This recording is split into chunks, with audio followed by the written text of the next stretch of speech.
crafty friends, it's Andrea from Prairie Sky DIY, your Stampin' Up! Demonstrator in Manitoba. Today we are playing with a little bit of negativity. I'm doing a 30-day April challenge, and today's challenge is to use a negative in your crafting.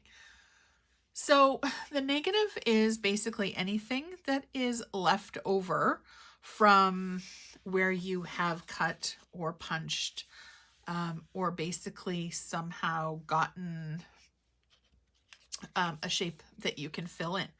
Now I used the new 2 3/8 punch for this one. You can see I've got my blending brush here, so we're going to be doing that. And I've got a few different colors that I'm going to be using: crushed curry, pumpkin pie, daffodil delight, and a little bit of flirty flamingo. So I'm just going to basically build kind of a sunset. Now I like to do very light brush strokes and get a little bit heavier as I'm going. This is kind of more of an abstract look, so I'm not being too terribly particular about how I'm applying the colors, but I am going lightest to darkest because it's easier, and you can get the lighter ink off of your brush before you keep going.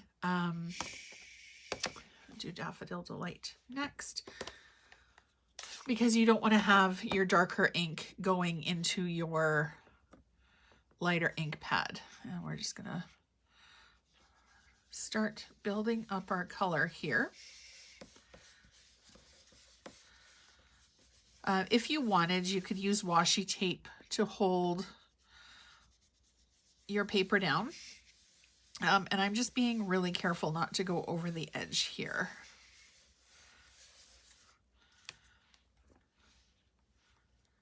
Okay, then I'm going to do crushed curry, and then pumpkin pie is going to be our last color application.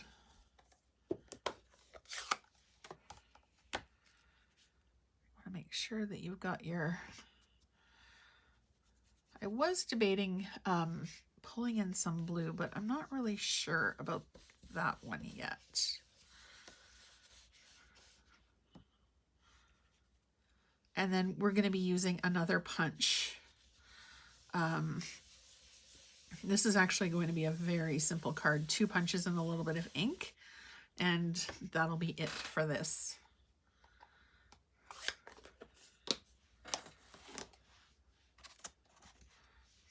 And then we're going to do our pumpkin pie last. Sounded kind of piratey there for a second.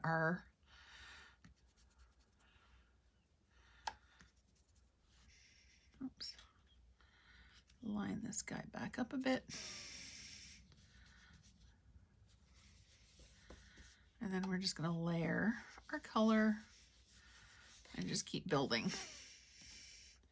Using the blending brushes is really quite a simple and a really pretty effective way of getting really good color coverage onto your card. All right, so we've built up a good bit of color there. I don't think I'm going to do blue on this one, so we're just going to lift it up, and you can see that we've got our colorful circle. We're just going to go with it's a sun. Now, when you close your ink pads, you always want to make sure that you hear that click. If you don't hear the click, it is not complete. Whoops, wrong punch. I'm going to grab our sailboat punch here and just give it a quick little...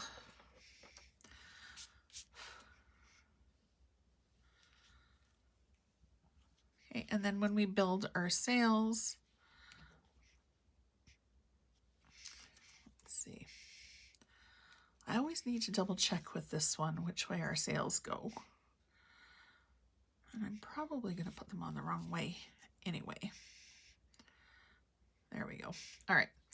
So this is a really, really fine, delicate, detailed punch.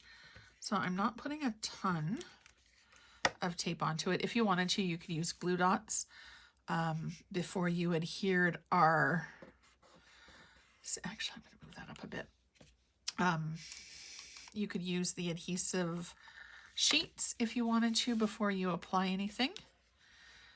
Take your pick spatula and makes it so fast and so easy to replace or replace where you're putting your images. All right, now we're going to put, this one's going to go that way.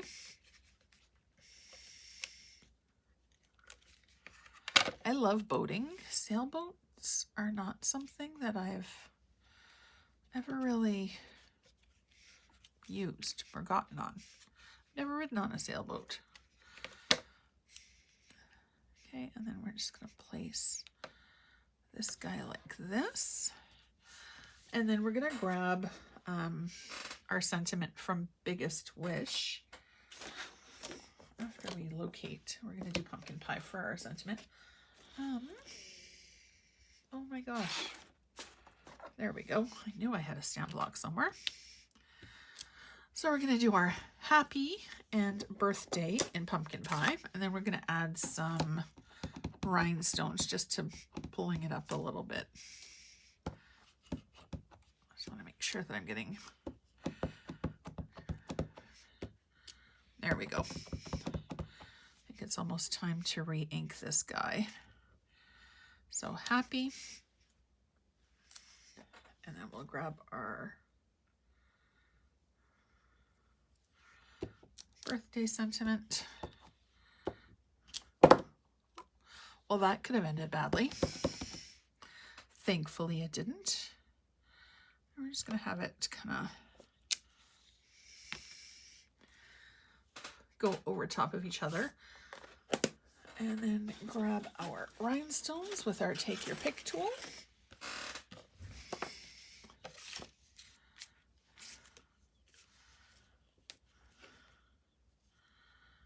I'm going to do a over the eye. And we're just going to kind of put rhinestones wherever makes sense. Got a little bit of tape there. I rarely do any sort of stamping where it's a one-layer card. I guess technically this isn't a one-layer card because it's got the die on it. But I tend to be a little bit chaotic when it comes to crafting. So where I am intending to put things, there's usually a splot or a dot or something that shouldn't be there, but it's fine. Bling can cover almost anything up. So we've used our negative space. Now on this one, I can flip it over and use this again on another piece. And of course I can have this on another card as well. So I hope that you will give this card or give this challenge a try and use negative space. You can just simply use a Post-it note and create the negative space around it. You can use a stencil, punched images, die cut images. The possibilities really are endless. And if you use paper and you either die cut or you punch, you really get a twofer because you can use the item that you punched on a card as well as the cutout piece of it and kind of do a DIY stencil.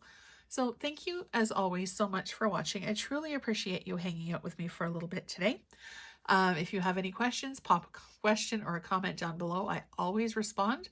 Don't forget to hit subscribe so you're notified every single time a brand new video goes live. And if you're in Canada and don't currently have a Stampin' Up! Demonstrator but would love to get your hands on a 2023 catalog, let me know as well, and I can get that into the mail for you. Thank you so much for watching. I hope you have a fantastic rest of your day, and I'll see you again soon.